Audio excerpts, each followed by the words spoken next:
नमस्कार, capital TV का खास शो राहुल का अग्निपथ देख रहे हैं आप और मैं आपके साथ प्रिया बिष्ट। एक तरफ ईडी एक के बाद एक कांग्रेस के भ्रष्टाचार की पोल खोल रही है, तो दूसरी ओर राहुल गांधी बेशर्मी से भ्रष्टाचार को छुपाने की कोशिश कर रहे हैं। मध्य प्रदेश में पहुंचे राहुल गांधी ने फिर वही घिसे पीटे डायलॉग से लोगों को भ्रमित करने की कोशिश की। अडानी, अरबपति, रोजगार और कांग्रेस की झूठी गारंटी की बात की, लेकिन इस बीच राहुल गांधी ने मेड इन चाइना के बदले मेड इन मध्य प्रदेश की बात भी की है, जिसने कांग्रेस और राहुल गांधी की बेशर्मी को उजागर कर दिया है। तो आज बात राहुल गांधी के चीन प्रेम और भारत से नफरत की करेंगे। चर्चा के लिए मेरे साथ स्टूडियो में मौजूद हैं कैपिटल टीवी के एग्जीक्यूटिव एडिटर राजीव जी। तो स्वागत है सर आपका। धन्यवाद। तो राहुल गांधी ने किस तरीके का प्रचार शुरू कर दिया है? देखिए, राहुल गांधी जहां जाते हैं नए नए विवादों को जन्म देते हैं। या मध्य प्रदेश जाएं, राजस्थान जाएं, छत्तीसगढ़ जाएं, लेकिन राहुल गांधी एक तरफ चुनाव प्रचार कर रहे हैं, दूसरी तरफ पीएम मोदी चुनाव प्रचार कर रहे हैं। छत्तीसगढ़ में उन्होंने संकेत दे दिया कि महादेव सट्टा ऐप जो है इसमें 508 करोड़ रुपए अब तक तो आरोप लगे हैं बघेल के लेने का, लेकिन ये 508 करोड़ रुपए नहीं है, इसमें 450 करोड़ रुपए जब्त भी हुए हैं। और ये पैसे केवल रायपुर तक सीमित नहीं रहा, दिल्ली तक भी पहुंचा है। मतलब जो भ्रष्टाचार है वो कांग्रेस की रगों में खून की तरह बहता है, और उस भ्रष्टाचार के छुपाने के लिए राहुल गांधी नए नए पैंतरेबाजी करते हैं, और वही मध्य प्रदेश में भी उन्होंने करना शुरू कर दिया। उनके डायलॉग्स वही तरीके, वही सारे घिसे पीटे मुद्दे। यानी जो देश है उसको चलाने वाले कुछ अरबपति हैं, छोटे उद्योगपतियों को निगल लिया गया है। अगर स्मॉल स्केल इंडस्ट्री की बात करें तो अभी के समय में राहुल गांधी अगर घूम घूम कर देखें जिन उद्योगों के पास ये जा रहे थे, जिन जिन फर्नीचर मार्केट में, अभी कीर्तिनगर फर्नीचर मार्केट में पहुंचे, वहां उन कारपेंटर से बातचीत की, लोगों से बातचीत करते हुए उनको लोन दिलवाने की बात कही। ये सब छोटे उद्योग ही हैं और उद्योगपति ही हैं। इसके पहले मोटरसाइकिल मैकेनिकों से मिले और चॉकलेट बनाने वाली महिलाओं से मिले।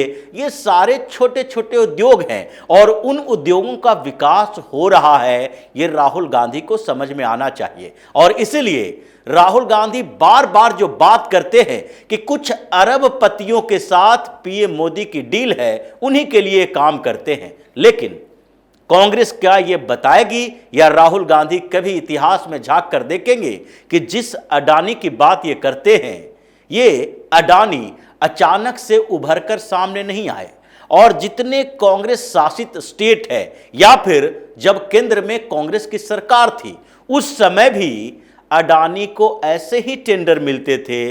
और इसीलिए केरल में अगर पोर्ट विकसित करने का ठेका मिला तो उस समय कांग्रेस की ही सरकार थी। अगर 25,000 करोड़ रुपए का पावर प्लांट अगर राजस्थान में बैठ रहा है तो वहां पर कांग्रेस की सरकार में ही यह घोषणा की गई है। गहलोत उनके पास बैठकर डील कर रहे थे कि अब कैसे रोजगार यहां पर बढ़ाएं, और उसके लिए प्राइवेट पार्टनर्स की जरूरत है। उसी तरीके से छत्तीसगढ़ में भी जो कोल माइंस हैं वो इन्हीं लोगों का है, और पावर प्लांट भी इन्हीं लोगों का है। मतलब क्या कभी राहुल गांधी ने यह कहा कि जब कांग्रेस के फंड देने वाले सारे बड़े बड़े लोग, जिस अडानी अंबानी की बात करते हैं, वो कांग्रेस की सरकार में ही बड़ा हुआ, और कांग्रेस ने हमेशा अलग अलग तरीके से इकोनॉमी को संचालित करने की कोशिश की, चाहे डुअल मॉडल हो, समाजवाद के साथ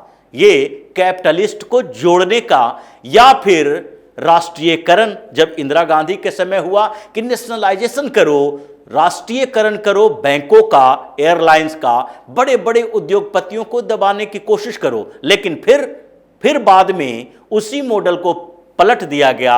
मनमोहन सिंह आर्थिक उदारीकरण की नीति लेकर आए, और उस आर्थिक उदारीकरण की नीति से पहले भारत की अर्थव्यवस्था थोड़ी और कमजोर हुई थी।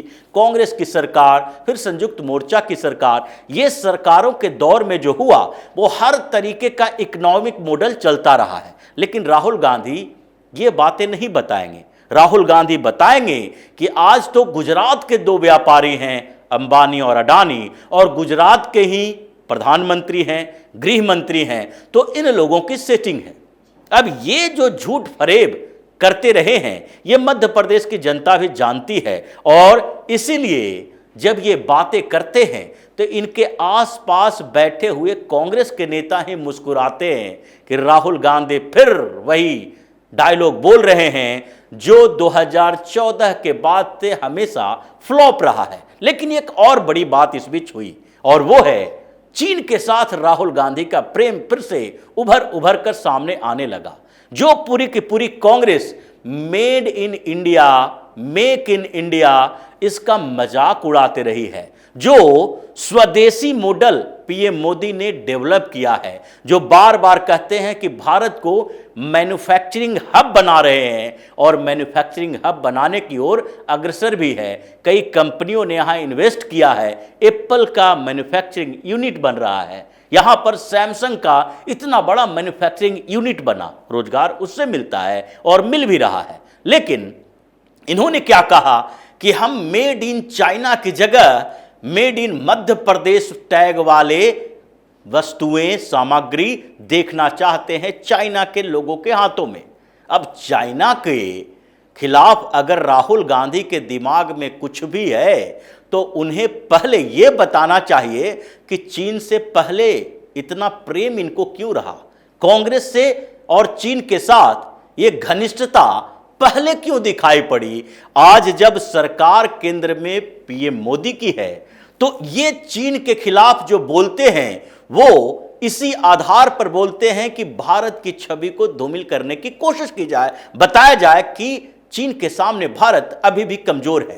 क्योंकि वो दौर सबको पता है जब चीन के साथ गलवहियां कांग्रेस के नेता मिलाते थे, और वही नहीं, कांग्रेस तो पूरी की पूरी पार्टी है, लेकिन इस कांग्रेस पार्टी जिसको एक प्राइवेट कंपनी की तरह ये लोग इस्तेमाल करते रहे हैं, उसके उस प्राइवेट कंपनी के सीईओ, गांधी परिवार के लोग, सोनिया गांधी, राहुल गांधी, ये लोग जब चीन यात्रा पर गए थे तो उस समय क्या हुआ था, इन लोगों ने एक एमओयू साइन किया चीन की कम्युनिस्ट पार्टी के साथ। कांग्रेस और चीन की कम्युनिस्ट पार्टी दोनों ने एक एमओयू साइन किया।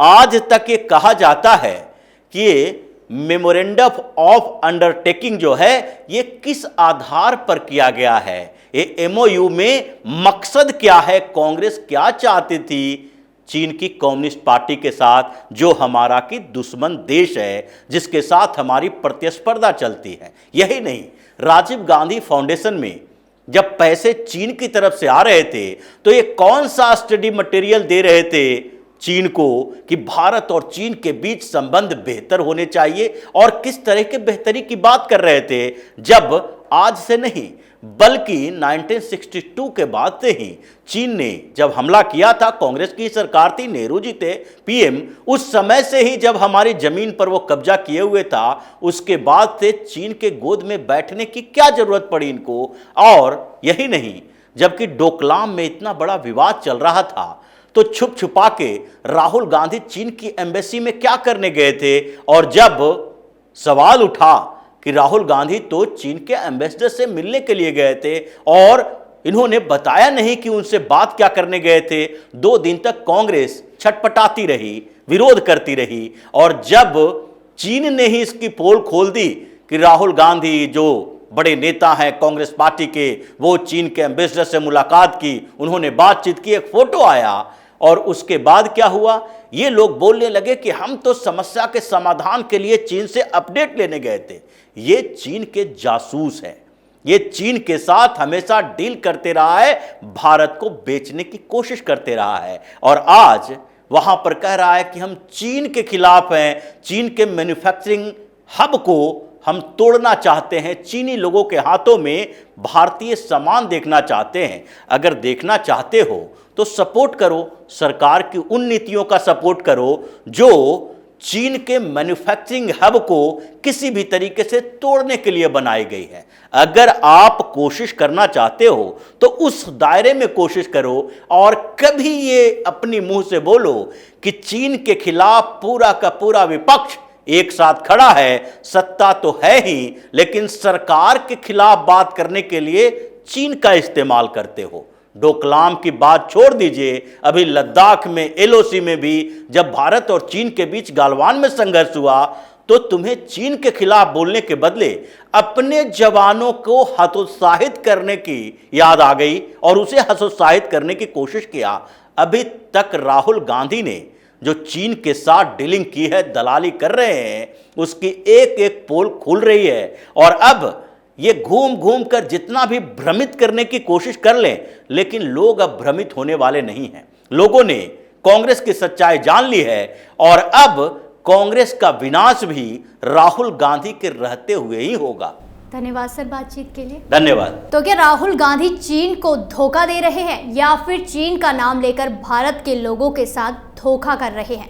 क्योंकि उनका रिकॉर्ड तो यही बताता है कि उन्होंने विदेशों में भारत के खिलाफ प्रोपेगेंडा फैलाया है, चीन के साथ समझौता करके देश को धोखे में रखा है।